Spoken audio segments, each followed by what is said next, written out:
Hello বন্ধুরা, কেমন আছো তোমরা সবাই? আশা করছি বেশ ভালো আছো।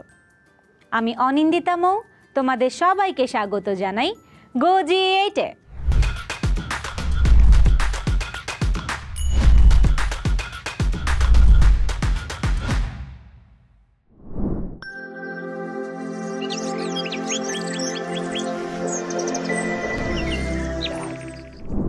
বন্ধুরা, আজকের এপিসোডে আমরা আলোচনা করব একাদশ দ্বাদশ শ্রেণীর হিসাব বিজ্ঞান প্রথম পত্রের অষ্টম অধ্যায় অর্থাৎ দৃশ্যমান ও অদৃশ্যমান সম্পদের হিসাব রক্ষণ নিয়ে, যেটাকে তোমরা সংক্ষেপে অবচয় নামে চেনো।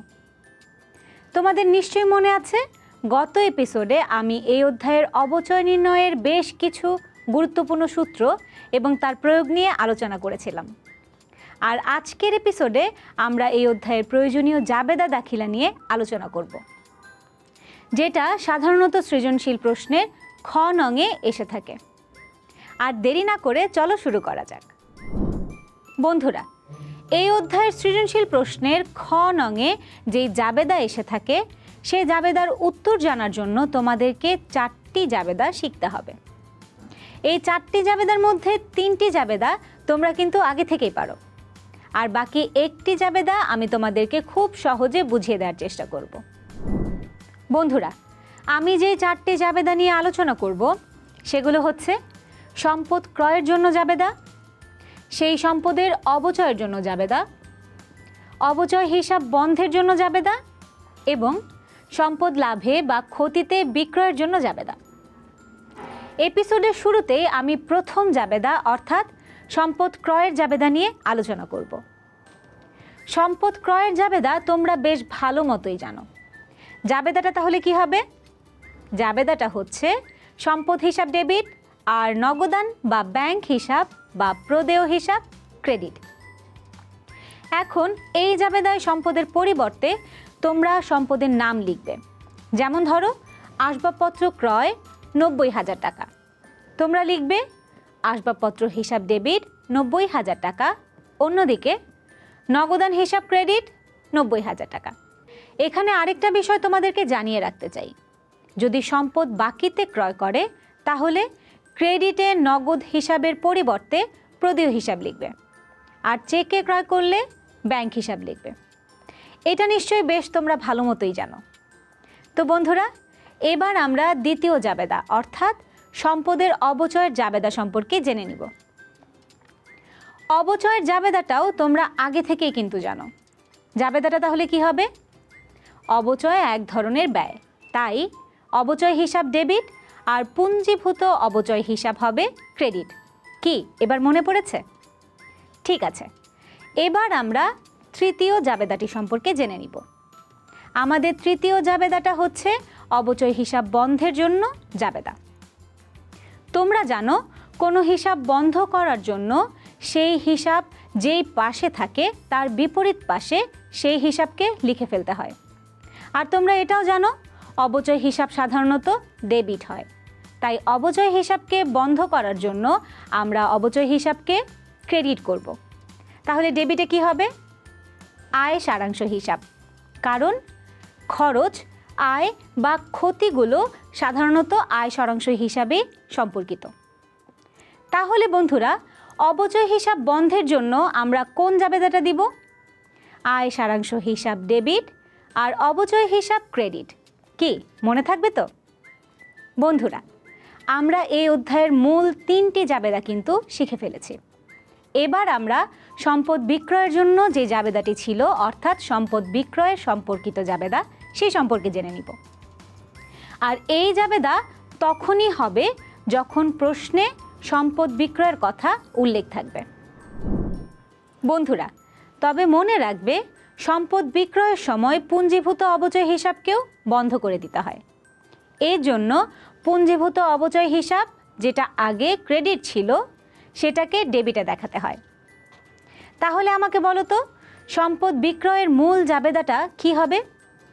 মূল জাবেদা হবে সম্পদ নগদে বিক্রয়ের জন্য নগদান হিসাব ডেবিট, পুঞ্জীভূত অবচয় হিসাবকে বন্ধ করার জন্য পুঞ্জীভূত অবচয় হিসাব ডেবিট, আর সম্পদ বিক্রি করে সম্পদের পরিমাণ কমে যাওয়ায় সম্পদ হিসাব ক্রেডিট। তোমরা হয়তো ভাবছো সম্পদ বিক্রি করে তো অবশ্যই লাভ বা ক্ষতি হবে, তাহলে সেটার জন্য কি আলাদা করে কোনো জাবেদা দিতে হবে?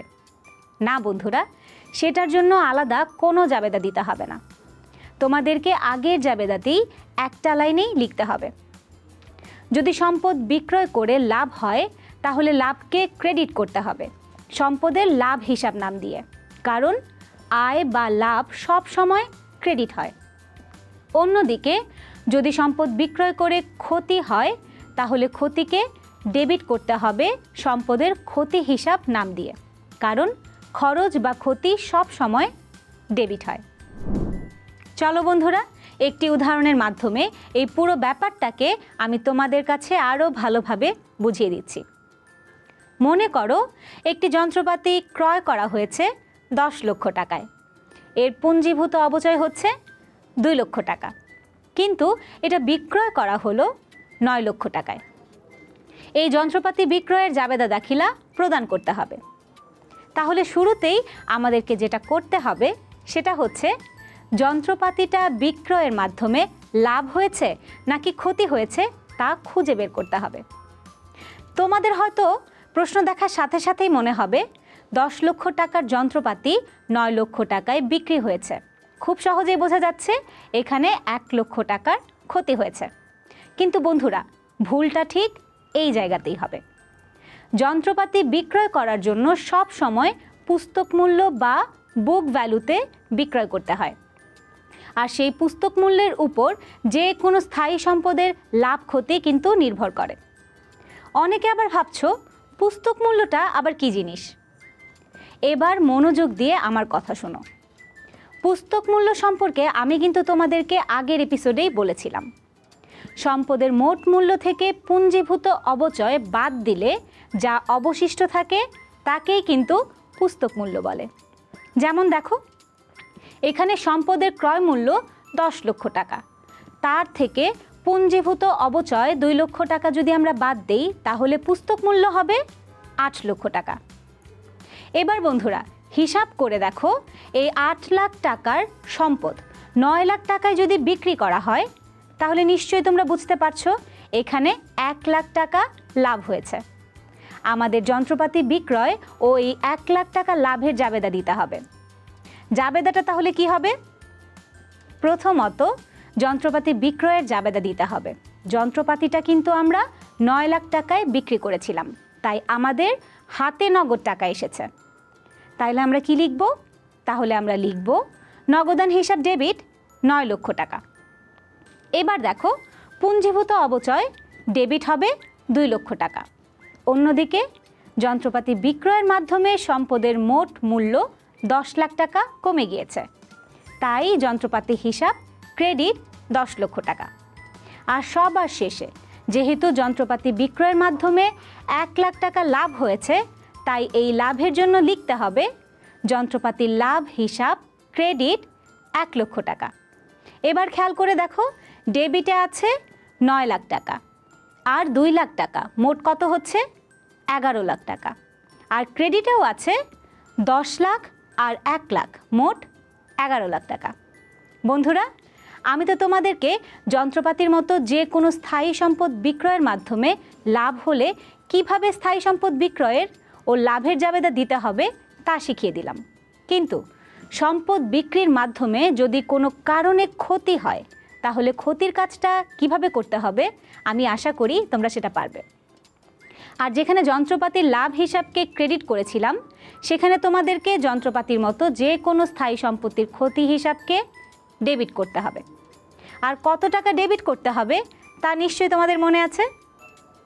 বন্ধুরা, তোমরা সম্পদের ক্রয় মূল্য থেকে বা সম্পদের পুস্তক মূল্য থেকে সম্পদের বিক্রয় মূল্য বাদ দিলেই লাভ বা ক্ষতি বের করে ফেলতে পারবে। তো বন্ধুরা, আমাদের আজকের এপিসোড এ পর্যন্তই। আশা করি আমাদের আজকের এপিসোডের মাধ্যমে এই এপিসোডে আমি যেই 4টি জাবেদা বুঝিয়েছি তা তোমরা খুব ভালোভাবে বুঝতে পেরেছ। পরবর্তী এপিসোডে তোমাদের সাথে দেখা হবে এই অধ্যায়ের সৃজনশীল প্রশ্নগুলো নিয়ে। সে পর্যন্ত সবাই ভালো থেকো, সুস্থ থেকো এবং অবশ্যই গো জি8 এর সাথেই থেকো।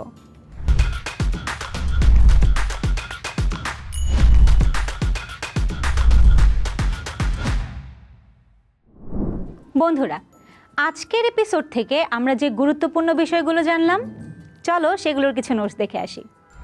সম্পদ ক্রয়ের জাবেদা, সম্পদ হিসাব ডেবিট, নগদান বা ব্যাংক বা প্রদেয় হিসাব ক্রেডিট। সম্পদের অবচয়ের জাবেদা, অবচয় হিসাব ডেবিট, পুঞ্জীভূত অবচয় হিসাব ক্রেডিট। অবচয় হিসাব বন্ধের জাবেদা, আয় সারাংশ হিসাব ডেবিট, অবচয় হিসাব ক্রেডিট। সম্পদ বিক্রয়ের মূল জাবেদা, নগদান হিসাব ডেবিট, পুঞ্জীভূত অবচয় হিসাব ডেবিট, সম্পদ হিসাব ক্রেডিট।